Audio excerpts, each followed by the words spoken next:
YouTube characters have always been a fascinating enigma. Heck, two of the most influential creators of old YouTube were characters. Back in the day, you had a sea of people who would play characters of themselves. Usually they heavily exaggerate their personalities for the sake of comedy. The big names of this era to me were Boogie2988. The N-word, I don't even like saying, I would never actually say the word, but I don't even like abbreviating it. Niggas. Nostalgia Critic. What's up, my niggas? And Angry Video Game Nerd. Well, today's sponsor, Soylent, the world's most perfect food, has figured it out. And while they have shown more of their real side in recent years, they still play into the character from time to time. In recent years, we've seen a rise of newer characters on YouTube. I'd like to go over some of my personal favorites that I've watched over these past couple of years, going from most popular to lesser known ones.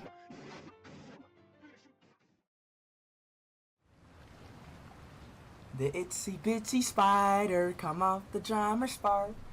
Down come the rain. Before I dive too deep, I'd like to give a quick rundown through IShowSpeed. This is someone that I'd watched during the pandemic years. Before that, most people knew him as the dude who barked at people. The thing that started his rise, in my opinion, was whenever he started playing FNAF 4 and started barking whenever he got jump scared.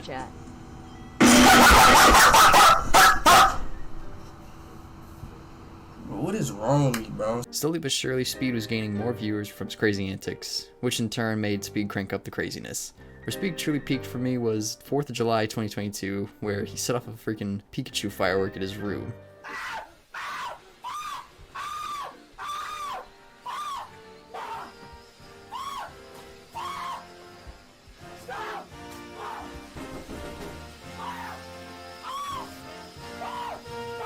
Monkey, I choose you!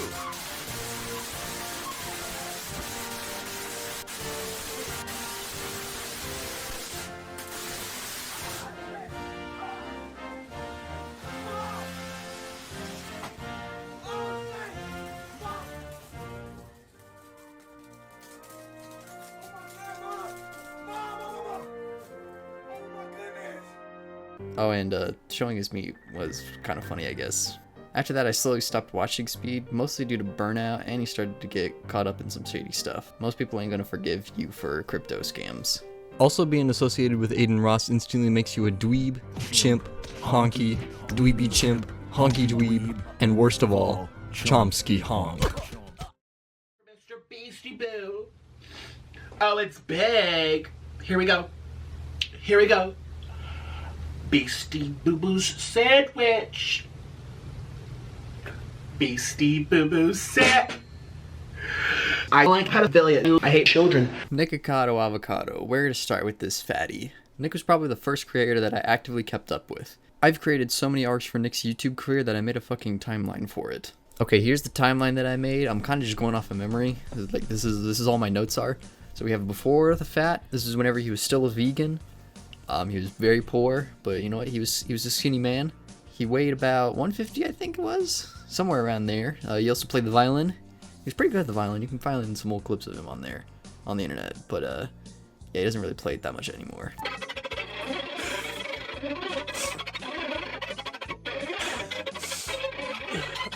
Parrot. So this is a pet that he had. He'd have in his vegan mukbang videos. Some people think that he ate the parrot, but we don't know that for sure. It's neither confirmed nor denied. Then we have Orlin. They met around 2017, I believe it was. They got married then. Actually, no, they didn't get married. No, they got married in 2017. I'm just rip rapping. But also that time was whenever Nick started to amp up his character. Tosh.0 happened. He was on his internet celebrities. I think that's what he calls it. They were being fat on there. That sort of brought him into the mainstream.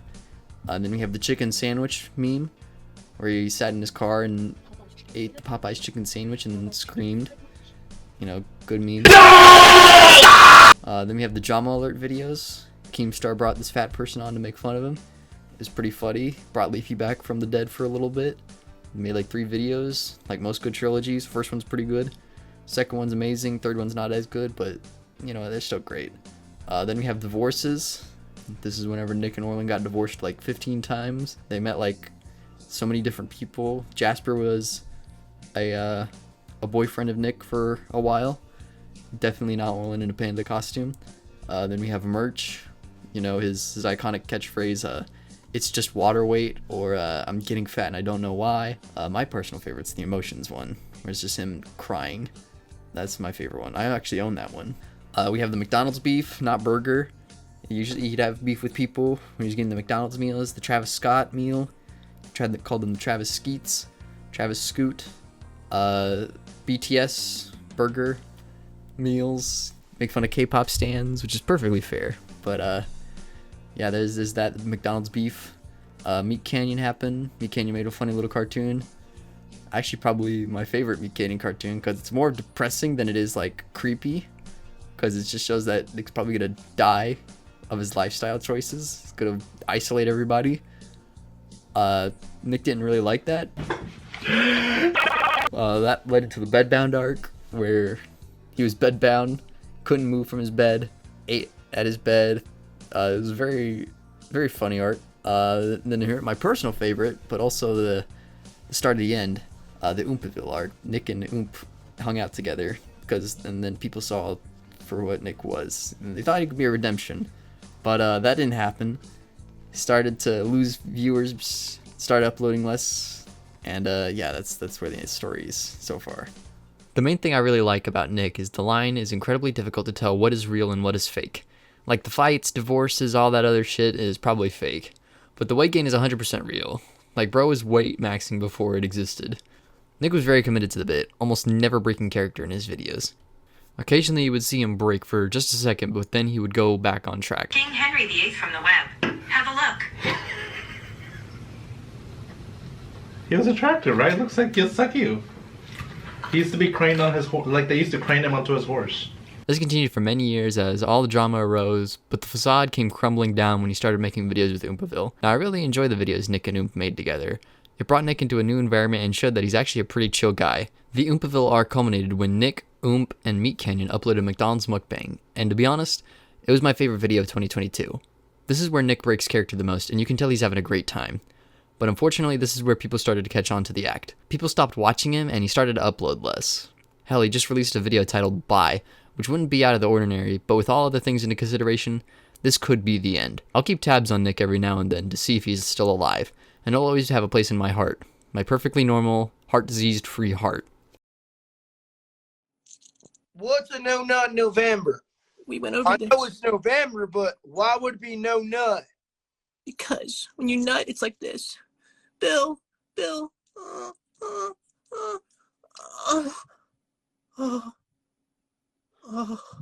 Get out! The next person I want to talk about is a fella by the name of Bill Jensen. I first discovered Bill through re-uploads of his streams throughout the years. It should be brought to attention that Bill's first appearance on a big YouTube channel was actually McJuggernuggets. He played a crazy Christian trying to convert Psycho Dad. While he does keep up the act of being a Christian, for the most part,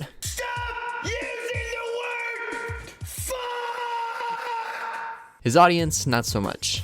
Bill is known for two things, media shares and call-ins. The call-ins is where a random caller from his Discord joins in and Bill tries to convert them to Christianity.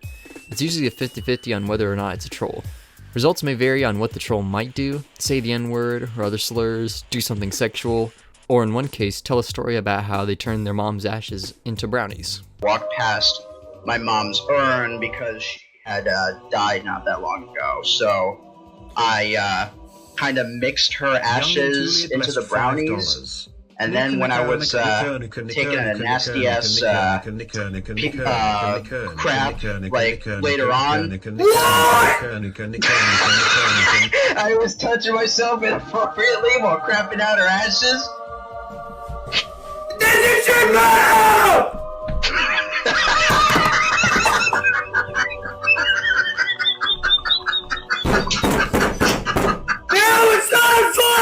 One notable troll that joins in on his hotlines is Ricky Berwick of all people. I still don't know how these two are connected in all honesty, but hey, you know what, it's funny to see them interact with each other nonetheless. Okay, I'm recording this in post. I forgot. Bill Jensen's real name is actually Shane Boyle. He does not really like it whenever you call him by that. Hi Shane, how you doing? My name is Bill, not Shane! Why are you getting Sorry. Fan99 has blessed $5. The media shares are obvious. People just send in the most non-Christian friendly things they can find. Staple of Bill Jensen's streams are The Biggest Boy, High School DxD, Ram Ranch, and who could forget, The Thug Shaker. People also send in stuff that would be too far for most streaming platforms, like national tragedies, straight up porn, and other degenerate shit. The edgiest thing I've seen sent in was Ronnie McNutt videos, aka the Facebook Live suicide, and a vid of someone cut in half. If it wasn't apparent, Bill streams on YouTube. It shows to me that YouTube is the de facto place to stream if you want to get away with almost anything. Even with all of the stuff that has happened to Bill, some people do take it too far. To my knowledge, Bill has been swatted around 4 times. These are the moments where he drops the act and shows his true side. In December of 2023, he uploaded a video saying that he was done because it put him and his entire family in danger. I can't do this anymore. As sad as it is, I can't do this. Ruining my life, ruining my family's life, putting my family at risk. I'm done. I don't know if I will be returning anytime soon. I just got a call from my dad and my mom. My mom just had a gun pointed at her head. One of you guys are trying to ruin me. I don't know if I'll be back because there's some psychopath, disgusting human being who is trying to kill me and to kill my family. And I'm gonna miss you guys. And there's nothing that the cops can do. The situation is in fact shitty, and it goes to show that people on the internet can't tell a character from a real human. Bill doesn't deserve any of this crap thrown his way. Thankfully, that hasn't stopped him from streaming, and he usually goes live once a week. Heck, I'm even in his Discord server. So I wish Bill nothing but positive vibes in the future, and hope he continues to stream for years to come. How could you possibly defend this game knowing that? Yes, it's very strange. There's a lot of Baka Westerners who defend this game. It's probably because it's Western made. The last guy I want to talk about is someone that I don't have too much information to go off of, but it's fine because y'all should go watch them for yourselves.